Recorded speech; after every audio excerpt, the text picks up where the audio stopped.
Okay, this is chapter 7 in dealing with persuasion, and we're going to get into talking about the second factor when it comes to persuasion and the four keys in dealing with persuasion, and just kind of reviewing over the notes that we had taken already in class. The four keys in dealing with persuasion is you must have an effective and a very trustworthy and competent communicator, which we outlined over in class dealing with those concepts. The second one, which we're going to do here in just a minute with your notes on the video, is dealing with the content of the message, and there's some key indications that you need to learn about in dealing with how does persuasion work with the content. Then the channel of communication and the audience itself you're going to get from the notes in class then.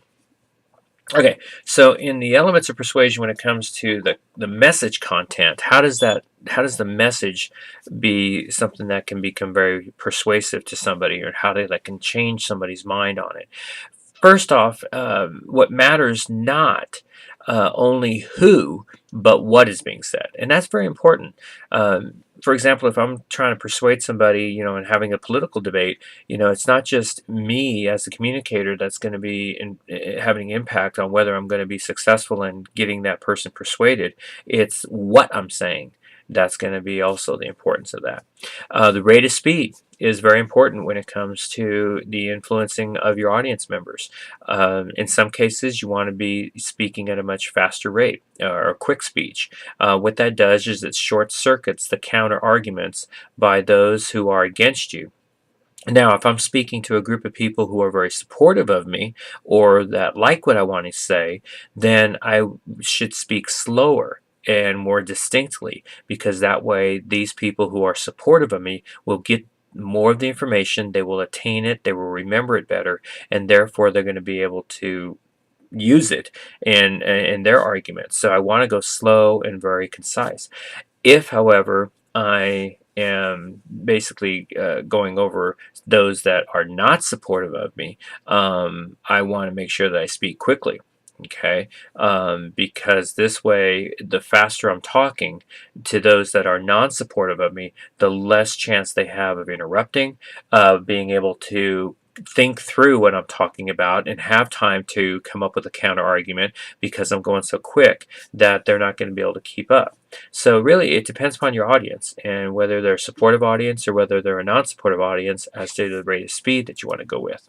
Now, there are four key questions when you are trying to come up with a persuasive argument and using the elements of persuasion and dealing with message that you want to look at. One is whether or not I should use emotion or logic when I'm making my argument. So when I'm presenting some type of a case to someone, I need to decide, do I want to use facts or do I want to use emotions? We'll get more into that in a minute. Number two is it better to get the listener's existing opinions or to advocate an extreme position? And again, we'll get into that in just a little bit. Number three is the message expresses your side or acknowledges that there is an opposing view that goes against what you believe. And the fourth thing you ought to look at when you're coming up with an effective way to persuade using communication of the content is there an advantage on who goes first? Like in a debate or an argument or in a persuasive speech, is it the person who should go first, or is it the second person that has more persuasion? Okay, so in dealing with reason versus emotion, all right. How do you, the question could come up, how do you get persuasion for the healthcare law? Okay, so let's say that I'm going to go to a debate and I'm going to argue against somebody dealing with the Affordable Care Act. Should I go into that debate full of knowledge on facts, or should I go into that debate with emotions? So in other words, stories about people who maybe have used the affordable health care and successfully been able to use it to get treatment and use it to be able to get through things, those kinds of deals. Okay. So another thing you could look at is, dealing with over here, this picture over here, this is using emotion. You look at this gross, disgusting, horrible, just horrible things that happens to people who smoke. Okay, and the idea there is, instead of using facts and statistics and quotes and those kinds of things that people just tend to go in one ear out the other, if I use emotion by pictures, that will have even a more greater impact in some cases than does factual statistics. So going back to what I was talking about over here, when I'm doing my healthcare debate, should I talk about, the facts about healthcare, that you can keep it through you're 26 years old and no pre-existing conditions, or should I talk about stories of a mother who bought the affordable healthcare, she got her affordable healthcare through the insurance, and her son had gotten hurt and injured and was in a situation that if she wouldn't have had this insurance, she wouldn't have been able to pay to give him his treatment. And so I go through that very emotional story. Which is going to be more compelling? Which is going to have more persuasion? Well, again, it depends upon your audience. If I'm talking to a very well-educated, very highly analytical group of people, that it's going to be hard for them to change, and it's going to be hard for them to go, to take up a different persuasive idea of the argument, I may want to go with the statistics, because these people are going to be much more statistically oriented. They're not going to care about the story, about the emotional side. However, non-motivated or caring people, it's easier to get them to change by using emotion. Then I'm going to use that. So again, it depends upon who you're looking at. In the 2004 election, President Bush versus Kerry here. When it came to the debates, when it came to the arguments, when it came to the Republican and Democrats deciding which way to present their case to persuade the American people to vote, Kerry and the Democrats decided to use a much more factual-oriented style of an election, in which they would come out there and they would talk about statistics and they would talk about the percentages and stuff. And Bush, on the other side, used very little fact, very little statistics. In fact, his was more of an emotional type thing, that, hey, you're safer now than you were back in 2001, and if you vote for the other guy, they're going to allow the terrorists to come in, and they're going to allow everybody to come in to kill you, and so I'm here to protect you. And he used fear, the emotion of fear, and it worked. And that's how Bush was able to beat Kerry in the election then. The third thing that goes into dealing with emotion is the effect of good feelings, getting somebody in the right mood. So again, if I wanted to persuade somebody, to do something, and I know I'm not going to get them to do it naturally necessarily, what I want to do then is make sure that mentally they're in a good mood, and that has a huge effect on it. If I can do that, we talked about this in the previous chapters, getting someone in that right state of mind by being able to get those dopamine neurotransmitters secreted, then that's going to be able to successfully get them to be able to be more motivated to do something then. The effects of fear is hugely important when it comes to effective persuasion. And again, we talked about that just a minute ago when I went over Kerry and Bush there and the example of that. Careful not to let it backfire, though. Sometimes this does happen, is you get something so disgusting, and again, using this example over here, that it may be so disgusting, so horrible, so traumatic, that you turn off your audience, and so they don't want to even listen to it anymore, and so they're not going to pick it up. So emotion versus reason is something that, again, it depends upon many different circumstances as to when you want to use it and how you want to use it. What about humor? We talked about fear. What about humor? Well, 40% of all ads employ some type of humor. And again, you can look at the cute little ad over here about using the shampoo and the before and after picture, and it's kind of humorous and funny. But research shows that humor does increase people's attention to the message. Humor is a very positive way to get across your message for somebody, or to persuade somebody when you want to do that. Just think about times that you use humor when you're debating with someone or talking with someone and trying to get them to do something that you want them to do. By saying something funny, you may be able to call it an icebreaker, break the mood or break the tension to get somebody to make an agreement with you. That's where that all comes from. However, again, just like fear, you got to be careful, because if you use humor in the wrong way, you could block the listener's comprehension, because now they're so focused on the humor part that they're missing the actual facts, and they're missing the actual real things that they're supposed to be focusing on. So key is relevance. If it connects with the people, then it's more willing to listen. If it's not relevant, then it's not. Okay, the second part of dealing with the message is discrepancy now. This gets into, I'm going to go back here a little bit, okay? This gets into this part of the second question: is it better to get the listener's existing opinion or to extreme position now? So when it comes to relevance, whoops, sorry, I'm going the wrong way. There we go. When it comes to relevance, All right.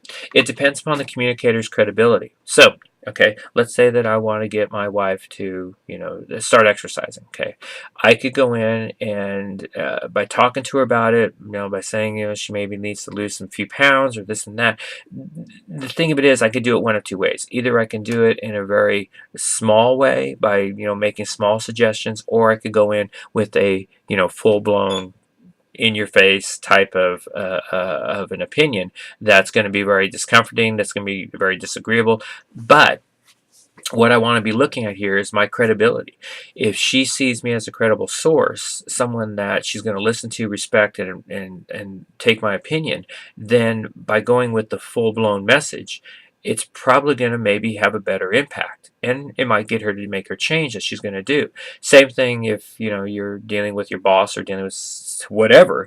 If you have a lot of credibility, then going for the big impact of the message is probably a better thing to do. However, if not, then you have to be careful. And in going down here, if the audience has little care or knowledge of an issue, then taking the extreme version of your position is not a bad idea. So if you're trying to again make a persuasive argument about something, and the people you're talking to see you as credible, yet they don't have a very much knowledge of the issue, by taking that extreme position, you're probably going to get them to agree with you and take up that position in persuasion because of the fact that they see you as being very credible. If your audience is very credible, okay, then, and they do have a lot of knowledge, they do know the issue, they're very passionate, and they don't see you as being highly credible, then you may want to take a more limited version. Here again, it's just like in politics. If I'm a Democrat and I want to go give a speech and it's in a predominantly Republican environment that I'm talking in, I don't want to take an extreme position because that's going to cause all kinds of problems. If I'm a Democrat and I want to go give my campaign speech to run for office and I go to a Democrat held area, then yeah, I'm going to give a much extreme version because I know that those people are going to be much more receptive of it. So again, it depends a lot upon your credibility about how you're looked and how well you're going to be comfortable with the message then. All right, the third element that we're going to talk about and get through is dealing with should one acknowledge opposing arguments to disarm critics. A one-sided versus a two-sided appeal. Which one's more effective? Well, again, it depends upon whether the audience already agrees with the message.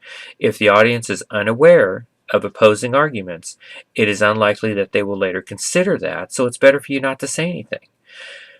So here, if you're going to talk to your parents, let's say that you decide that you're not going to make it here at college, and you're going to have to go try someplace else, and you got to persuade them to allow you to go to a college someplace else or whatever.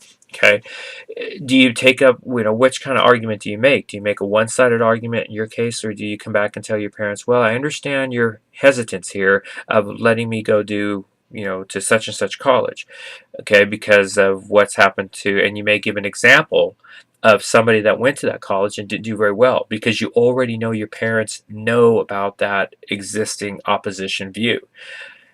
If your parents have no knowledge about that, then it's better not to say anything because now you don't want to feed into their frenzy of information that's going to be against what you're trying to do. But if you already know your parents know this information, then you bringing it up kind of disarms them from being able to come back to you later with that, saying, yeah, but what about so-and-so, or what about this? So therefore, you're able to get that out of the way, and that allows you to open up your argument much better then. So again, when it comes to one-sided versus two-sided appeals of an argument, which one's it better to use? It depends. It's going to be a one-sided argument. You don't want to come up with the other side's version, the negative side version of what you're trying to counter, what you're trying to do, if you know that your audience doesn't know a lot about the material or the subject matter and they don't have a lot of counter arguments already. You don't want to add ammunition to them. If, however, you know already that people then already have knowledge about something that you're trying to persuade and they do have a counter argument, then yes, you want to bring that up and you want to use that to your effect then by being able to counter that and be able to disarm them then.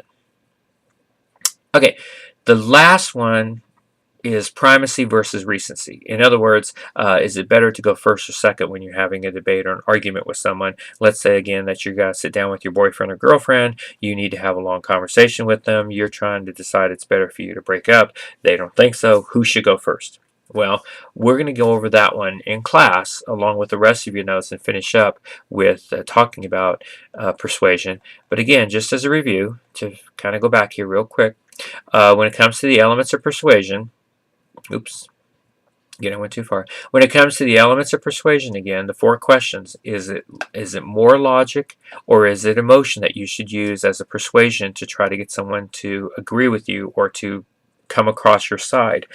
There again, it depends. Emotion is something you really want to look at, such as fear and humor. If, in the case of the people that you're trying to persuade, if they are someones that they don't have a lot of education, they're not really highly analytical individuals, they're people that don't have a lot of knowledge about the facts that's coming into play, then using the logic is probably the best way to go.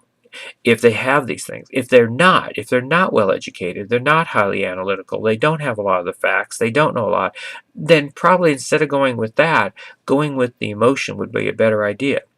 Because just going with facts to people that don't have a lot of knowledge, they're just going to go over their head and they're not going to get it. So that's the first one. The second question was dealing with the listener's existing opinions or advocating an extreme position. So which way should you go on your position when you're giving a persuasive argument? Should you go all the way or should you just go little bits at a time? And again, it depends on the credibility of you as being the speaker. The third one is, should you give a refuting opposition viewpoint to your argument? And that would be the case if you knew your audience had the knowledge already or could acquire the knowledge of that opposing argument. Then you want to bring it out in order to disarm them and to get away from that so you can focus on what your main point is of your persuasion then. So those are 3 of the 4 questions answered dealing with message content, and that's what we'll finish up with and do the rest in class then.